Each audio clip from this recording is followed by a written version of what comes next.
বিশ্বে ইসলামিক ফাইন্যান্সের প্রায় $5 ট্রিলিয়ন, বাজারের 73% ব্যাংক খাতের, আর সুকুক বন্ড দখল করে আছে 18%। তবে জনসংখ্যায় মুসলিম বিশ্বের চতুর্থ বৃহত্তম দেশ হলেও ইসলামিক ফাইন্যান্সের বাজারে বাংলাদেশ নেই 10-এর মধ্যেও।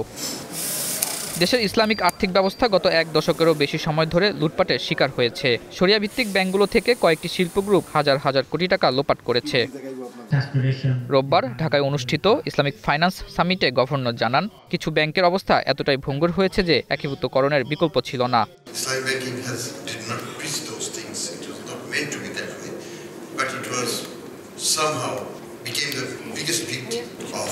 corporate raids and plundering of resources in Bangladesh.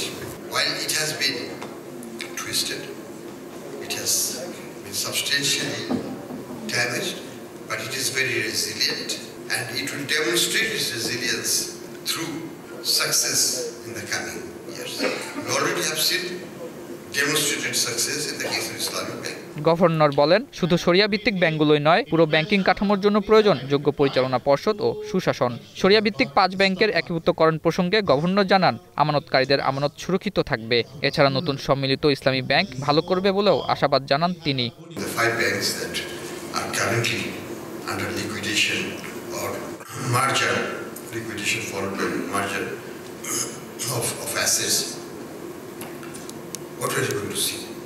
We are going to see that the plundering was to such an extent that it was not 50%, it was 97%, 98%.